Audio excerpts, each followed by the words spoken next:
नमस्कार मित्रों, my name is Vaidehi Patel from Ashramik Vidyalaya. बच्चों, हम लोगों ने पुनरावर्तन में 1, 2, 3, 4, 5, 6, 7 हम लोगों ने सीखा और मैंने आपको पीडीएफ भी भेजी और ये मैंने बोला था कि आप होमवर्क कंप्लीट कर देना।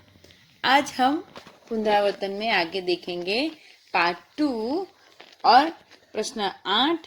नीचे दिए गए चित्र का वर्णन करते हुए 8-10 वाक्य लिखिए। तो मित्रों, आज हम लोग इस चित्र को देखेंगे और उसके ऊपर से हम वाक्य लिखेंगे। तो इस चित्र में गांव के नदी घाट का प्रातःकालीन दृश्य दिखाया गया है। पहाड़ के पीछे से सूर्य निकल रहा है। नदी के दोनों किनारों पर बरगद के वृक्ष हैं। नदी में 3 बतखें तैर रहे हैं। है मित्र, दिखाई दे रहा है ना चित्र में? है। बगुला चोंच में मछली पकड़े हुए है। एक लड़का बरगद की 2 जड़ों से झूल रहा है। एक लटकती जड़ पर चींटियां बैठी झूल रही है। चिड़िया दिखाई दे रहा है।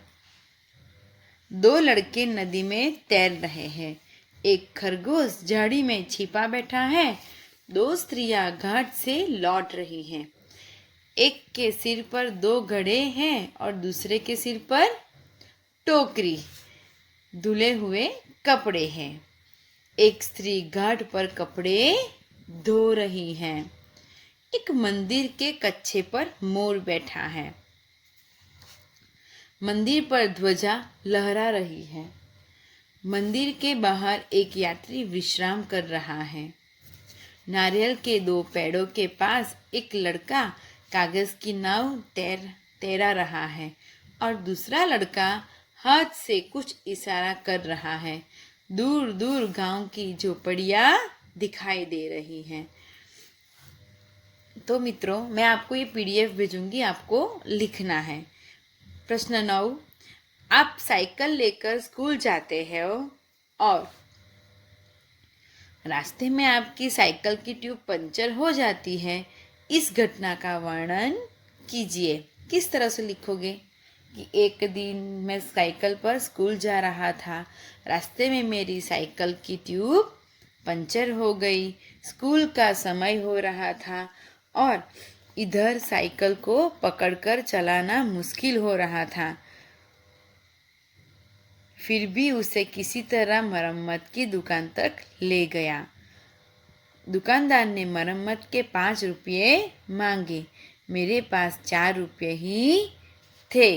ऐसा कुछ भी लिख सकते हो, आप अपनी भाषा में भी लिख सकते हो। मैंने उसे भरोसा दिलाया कि अगले दिन मैं 1 रुपया दे जाऊंगा।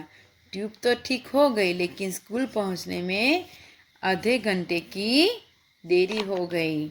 मैंने वर्ग शिक्षक को सारी घटना सच बता दी। वे बोले, आज तो ठीक है, पर परीक्षा के दिन ऐसा हुआ तब क्या करोगे? मैंने कहा, साहब, तब मैं घर से जल्दी निकलूंगा। उन्होंने मुस्कुराते हुए वर्ग में प्रवेश करने की अनुमति दे दी। मित्रों, ये भी मैं आपको पीडीएफ भेजूंगी, लेकिन आप अपने शब्दों में भी लिख सकते हो। और लास्ट है क्वेश्चन 10, चित्र के आधार पर कहानी लिखे। बच्चों, ये तो हम लोग जब छोटे थे तब ये बहुत बार हम लोगों ने कहानी सुनी है ना? हाँ, तो ये है बंदर और मगर की कहानी।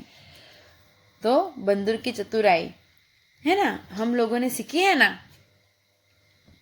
एक बंदर था। वह नदी के किनारे एक पेड़ पर रहता था। पेड़ पर मीठे मीठे फल थे। बंदर फल खाता और खुश रहता था। एक दिन एक मगर नदी के किनारे आया। बंदर ने उसे फल खाने के लिए दिए। मगर और बंदर में दोस्ती हो गई।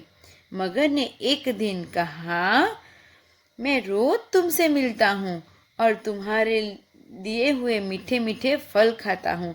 अब तुम भी तो मेरे घर चलो, वहाँ मैं तुम्हें बढ़िया बढ़िया चीजें खिलाऊंगा। बंदर मगर की बातों में आ गया। वह मगर की पीठ पर बैठ गया। नदी के बीच पहुंचकर मगर बोला, मैं तो तुम्हारा कलेजा खाना चाहता हूँ। बंदर घबरा गया, मगर उसने बुद्धि से काम लिया। उसने कहा, अरे अपना कलेजा तो मैं पेड़ पर ही रख कर आया हूँ। तुम मुझे पहले कहते, अब लौटकर किनारे चलो, मैं तुम्हें अपना कलेजा दे दूंगा। मूर्ख मगर बंदर को लेकर जैसे ही नदी के किनारे पहुंचा, बंदर मगर की पीठ से उछलकर पेट पर जा बैठा और बोला, मूर्ख कलेजा कहीं पेड़ पर रखा जाता है? वह तो हमारे शरीर में ही होता है। भगवान की कृपा से मैं तेरे जाल में फंसने से बच गया। इस तरह बंदर ने चतुराई से अपनी जान बचाई। तो मित्रों, ये भी मैं आपको पीडीएफ भेजूंगी। तो आज हमारा पुनरावर्तन यहाँ पे समाप्त होता है। Thank you.